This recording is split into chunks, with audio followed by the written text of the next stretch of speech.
वो कमरा जहां मुर्दा लाशें इस वक्त तक आराम करती हैं जब तक कि उन्हें जदाई के लिए मेज पर न ले जाया जाए।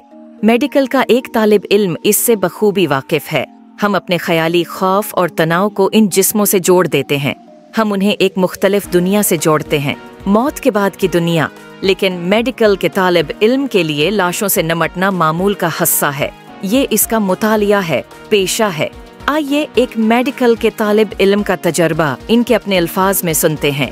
मैं ललित हूँ, एक मेडिकल का तालिब इल्म। मेरे पेशे में लाशों को देखना, चीक करना और टिकड़े टकड़े करना एक आम सी बात है। हम उसके इतने आदी हैं कि हम अलग हो जाते हैं। उससे हमें मौत को बेहतर तौर पर समझने में मदद मिलती है। ये एक कुदरती वाक़या है।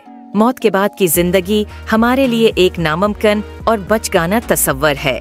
इसलिए जब हम पोस्टमार्टम रूम का दौरा करते हैं तो हम हमेशा खौफ से आज़ाद होते हैं। मैं कॉलेज में अपने 2 दोस्तों के साथ रात को पढ़ता था। हम पोस्टमार्टम रूम के पास बैठ गए। कुछ भी गैर मामूली नहीं हुआ जब तक कि मेरे दोस्त अपने घर वालों से मिलने नहीं गए और मुझे रात को अकेले मुतालिया के लिए जाना पड़ा। तन्हा होना यकीनन बोरिंग था, लेकिन खौफनाक नहीं। मैं हमेशा की तरह वहां गया और वालीम के सफ़हात पलट गया।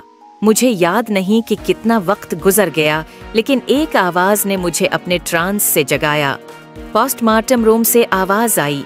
मामला क्या है जानने के लिए मैं कमरे में गया, लेकिन इसे हसब मामूल बंद पाया। कमरे के बंद दरवाजों ने मुझे शिद्दत से महसूस किया कि मैं वहां अकेला हूं। तब तक मुझे एहसास नहीं हुआ था कि कुछ गैर मामूली हो रहा है। मैंने सोचा कि हुआ ने दरवाजे को थोड़ा सा हरकत दी होगी और यही आवाज थी। सादा। मैंने दोबारा गौर करना शुरू किया। मैंने फिर आवाज सुनी। अगरचा मैंने पोस्टमार्टम रूम के उर्द गर्द कोई हरकत नहीं देखी थी, लेकिन आवाज इतनी साफ थी कि मैं हकीकत को जांचने के लिए दोबारा उठ खड़ा हुआ। ऐसा ही हुआ।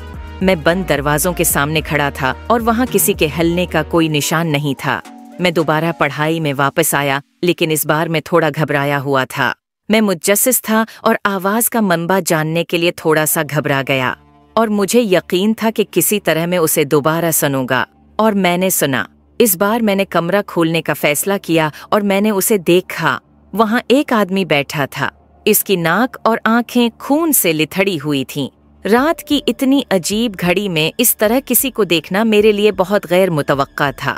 जो आदमी वहां बैठा था वो यकीनन कोई आम आदमी नहीं था।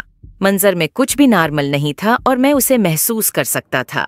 मैं अपनी एड़ियों को संभाला और हॉस्टल में अपने कमरे में वापस चला गया। जब मेरे दोस्त वापस आए तो मैंने उन्हें कहानी सुनाई और उन्होंने उसे हल्के से लिया। मैं जानता था कि मैंने जो तजर्बा किया वो मजाक